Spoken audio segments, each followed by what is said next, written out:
Video शुरू होने से पहले इस माँ की हिम्मत के लिए एक लाइक जरूर कर दीजिए। मैंने सोचा मेरी 6 साल की बेटी मेरी नई शादी के घर में ढल नहीं पा रही, लेकिन जब उसने फुसफुसाकर कहा, माँ दरवाज़ा मत बंद करना, मुझे समझ आया कि मेरे घर में राक्षस कौन है। और आगे जो हुआ उसने सबको हिला दिया। जिस रात 6 साल की पीयू ने बाथरूम के दरवाजे पर खड़े खड़े ऐसी सीख मारी जिसे पानी नहीं आग उसकी त्वचा पर गिरने वाली हो, उसी रात सिया की दूसरी शादी का सच उसकी छाती चीर कर बाहर आ गया। उससे पहले तक जब कुछ मालूम ही दिखता था, इतना मामूली कि कोई भी माँ, कोई भी पड़ोसी, कोई भी डॉक्टर उसे बस एक बच्चे की आदत जीत दिया, नए घर में घुलने मिलने की परेशानी कहकर टाल देता। पीयू पहले ऐसी नहीं थी। वह झाग से खेलते खेलते अपनी गुड़िया को भी नहलाती थी, प्लास्टिक की छोटी नावों को बाल्टी में तैराती थी और नहाने के बाद तौलिया ओढ़कर रानी बनने का नाटक करती थी। पर पिछले कुछ महीनों में पानी का नाम सुनते ही उसकी उंगलियां कांपने लगी थी। सिया ने 8 महीने पहले दूसरी शादी की थी। उसके पहले पति अनुरुद्ध की मौत एक निर्माण स्थल पर हुए हादसे में हो गई थी। उस हादसे ने सिया से सिर्फ पति नहीं छीना, उसने उसकी हंसी, नींद, भरोसा, भविष्य की सीधी रेखा भी तोड़ दी थी। 3 साल तक वह बस नौकरी करती रही, बच्ची को पालती रही और हर रात अपने कमरे की छत देखते हुए यही सोचती रही कि जिंदगी अब इसी तरह कटेगी। फिर राघव उनकी जिंदगी में आया।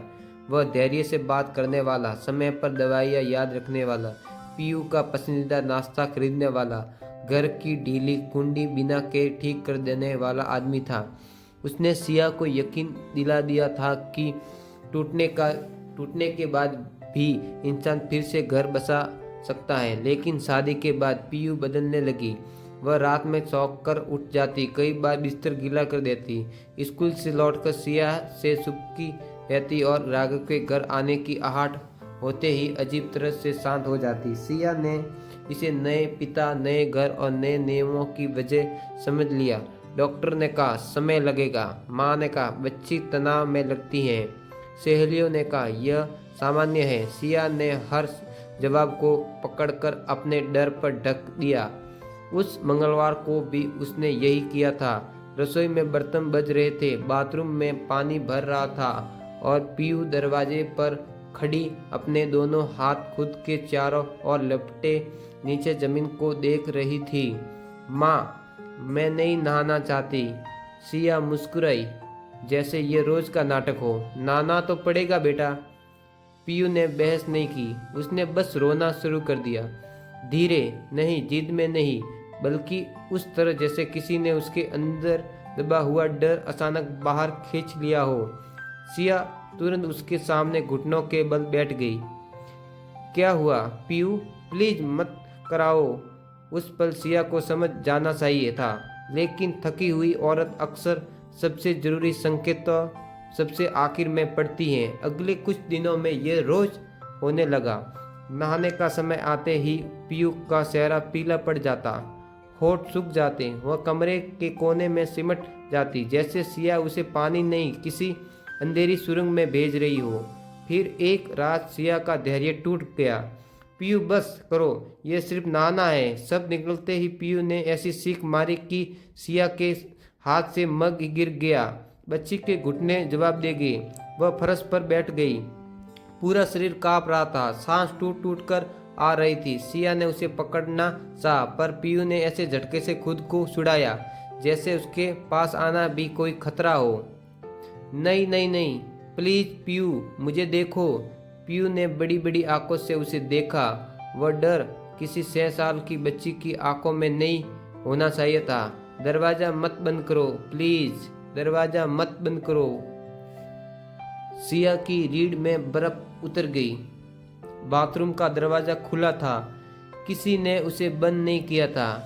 कुछ सेकंड तक उसे पानी की गिरती आवाज नरक जैसी लगी। उसने झटके से नल बंद कर दिया, फिर बहुत धीरे पूछा, कौन बंद करता है दरवाजा? पीयू ने सिर हिलाया। मैं नहीं बता सकती। तुम बता सकती हो। मैं हूं ना, वो गुस्सा हो जाएगा। सिया का गला सूख गया था। कौन? पीयू की आंखें भर आई। उसने होठ काटे, फिर जैसे कोई भारी पत्थर उठाकर फेंक रही हो वैसे फुसफुसाई, राघव। सिया का पूरा शरीर सुन्न हो गया। कमरे की दीवारें जैसे पीछे खिसक गई। वही आदमी, वही जो हर किसी के सामने आदर्श पति और स्नेही सौतेला पिता बनता था, वह क्या करता है? पीयू अब उससे भी नजर नहीं मिला पा रही थी। कहता है वह मेरी मदद करता है, कहता है तुम ठीक से नहीं आता, जब मैं नहाने जाती हूँ तो अंदर आ जाता है, दरवाज़ा बंद कर देता है, अगर मैं रो तो कहता है कि बुरी लड़कियां शिकायत करती हैं। सिया के हाथ कांपने लगे। उसने आगे कुछ नहीं पूछा। उसे जवाब नहीं, रास्ता चाहिए था। उसने घड़ी देखी, 6:42। राघव आमतौर पर 7 बजे तक घर पहुंच जाता था। सिया ने पीयू का सेहरा दोनों हथेलियों में लिया। तुमने कुछ गलत नहीं किया, कुछ भी नहीं। सुन रही हो? आप मुझसे नाराज नहीं हो? मैं बहुत नाराज हूँ, लेकिन तुमसे नहीं, कभी नहीं। उसने पीयू को उठाया, अपने कमरे में ले गई, दरवाज़ा बंद किया और अलमारी से बैग खींच लिया। कपड़े, दस्तावेज, थोड़े पैसे, मोबाइल चार्जर, पीयू का इनहेलर, उसकी पसंदीदा गुड़िया, जो मिला सब अंदर फेंकती गई। फिर उसने पीयू को जूते पहनने को कहा। बच्ची ने बिना एक भी सवाल किए जूते पहन लिए।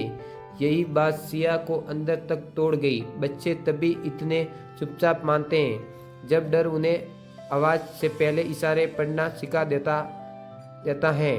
तभी बाहर गाड़ी रुकने की आवाज़ आई। चाबी मुख्य दरवाज़ा। राघव आ गया था।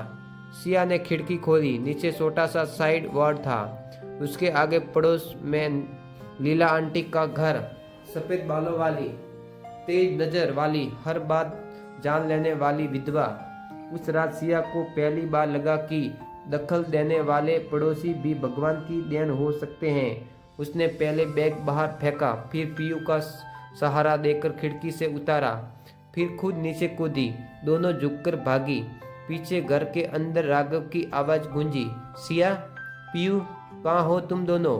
वह नरम, सीधी, भरोसेमंद आवाज़, वही आवाज़ जिसने सिया को दोबारा शादी के मंडप तक पहुंचाया था। लीला आंटी ने दरवाज़ा खोला तो सिया ने बिना भूमिका के कहा, अंदर ले लीजिए अभी, और पुलिस को फ़ोन करना है। उन्होंने कोई सवाल नहीं पूछा, बस दोनों को अंदर किया। कुंडी चढ़ाई, पीयू को कंबल उड़ाया। सिया ने कांपते हाथों से 112 मिलाया। उधर से आवाज़ आई। इधर सड़क के पार राघव की परछाई खिड़की पर फिरी। फिर एकदम से लीला आंटी के दरवाजे पर धीमी निपी तुली दस्तक सुनाई दी। सिया, दरवाज़ा खोलो, तुम गलत समझ रही हो। सिया ने फोन कान से चिपकाते हुए पहली बार साफ शब्दों में कहा, मेरा पति मेरी बेटी के साथ गलत कर रहा है। बाहर से दूसरी दस्तक आई, इस बार थोड़ी जोर से, पीयू बेटा, पापा आए हैं। पुलिस 10 मिनट में आ गई, लेकिन उन 10 मिनट ने सिया की उम्र जैसे 10 साल बढ़ा दी। राघव ने दरवाज़ा खुलते ही वही चेहरा पहन लिया जो वह लोगों के सामने पहनता था, संभला हुआ, दुखी, चिंतित, जैसे वही असली पीड़ित हो। उसने कहा कि सिया मानसिक तनाव में है, बच्ची को लेकर भाग आई है और घर की एक साधारण बात को बड़ा बना रही है। लेकिन जैसे ही पीयू ने कंबल के भीतर से उसकी आवाज़ सुनी और पूरा शरीर अकड़ गया। सामने खड़ी महिला पुलिस अधिकारी का चेहरा बदल गया। उसी रात अस्पताल, बाल मनोवैज्ञानिक, बाल संरक्षण इकाई और बयान का सिलसिला शुरू हुआ। सिया को हर उत्तर अपने ही गले में फंसते कांटे जैसा लग रहा था। हाँ, कई बार वह देर से घर पहुंचती थी। हाँ, राघव ने खुद से कहा था कि वह पीयू को नहला देगा। हाँ, शादी के बाद से बच्ची बदल गई। हाँ, उसने संकेत देखे थे पर उनका नाम नहीं लिया। अगले दिन सिया पीयू को लेकर अपनी माँ के घर चली गई, लेकिन असली युद्ध तब शुरू हुआ।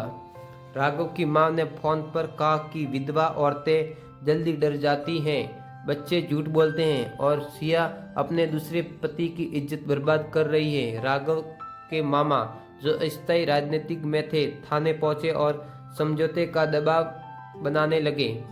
कॉलोनी में फुसफुसाहटें शुरू हो गई। कुछ लोग सिया के लिए रोए।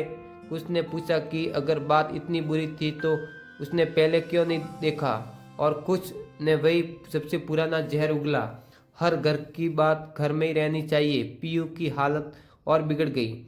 वह नल खुलने की आवाज़ सुनते ही कान बंद कर लेती, दरवाजे की कुंडी बार बार जांचती, कागज पर बंद बाथरूम बिना चेहरे वाले आदमी और बहुत छोटी सी लड़की बनाती। सिया नौकरी से छुट्टी पर थी, नींद उससे दूर थी और अपराध बोध उसके पीछे परछाई की तरह चलता रहता था।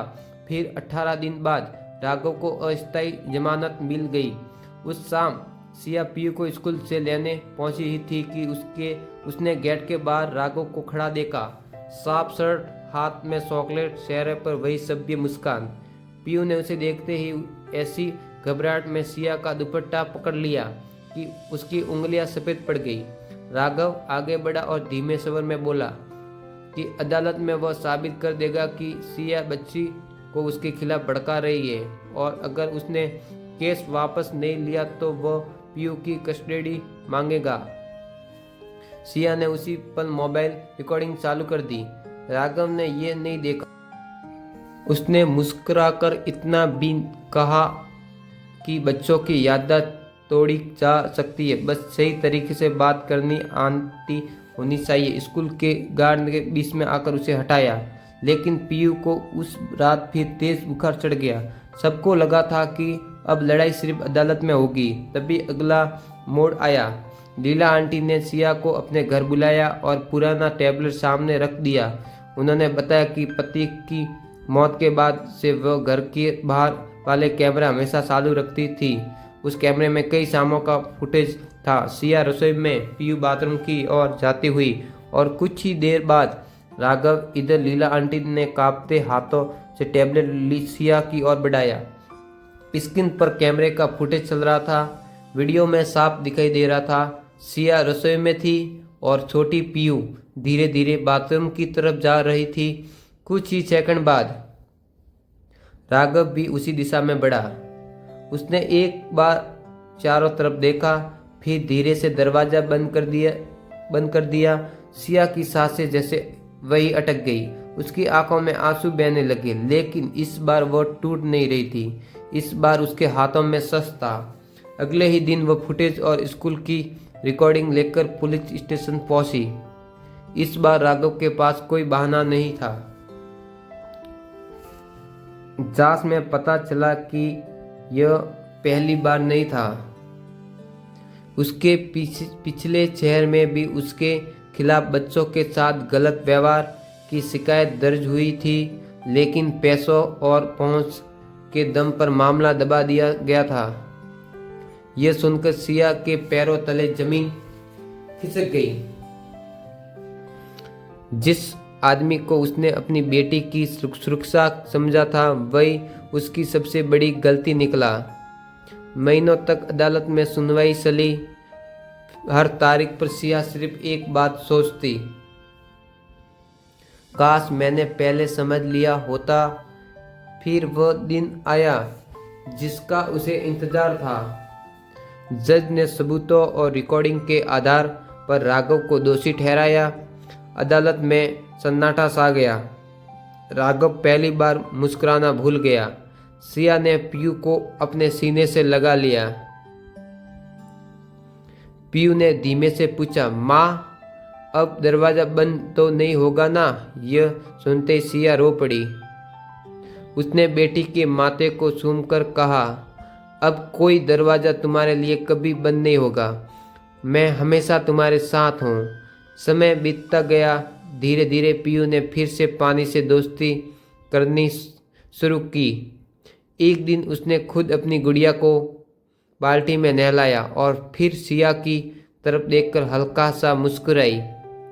सिया समझ गई, उसकी बेटी अब डर से नहीं, हिम्मत से जीना सीख रही है। लेकिन असली झटका तब आया। कुछ दिनों बाद सिया को पीयू की ड्राइंग कॉपी में एक नई तस्वीर मिली। उसमें एक छोटा सा घर बना था, खुला दरवाजा, और बाहर माँ बेटी हाथ पकड़े खड़ी थी। ऊपर पीयू ने टेढ़े मेढ़े अक्षरों में लिखा था, अब घर सुरक्षित है। उस एक लाइन ने सिया के सारे टूटे हिस्सों को जोड़ दिया। उस रात सिया ने सिर्फ अपनी बेटी को नहीं बचाया, उसने उस घर की दीवारों में छिपे राक्षस का चेहरा दुनिया के सामने ला दिया। और तब उसे समझ आया, सबसे खतरनाक दरवाजे वे होते हैं जो बाहर से नहीं, भरोसे के अंदर बंद किए जाते हैं। एक लाइक उस माँ की हिम्मत के लिए और सब्सक्राइब उन कहानियों के लिए जो सच और भावना को आपके दिल तक पहुँचाती हैं।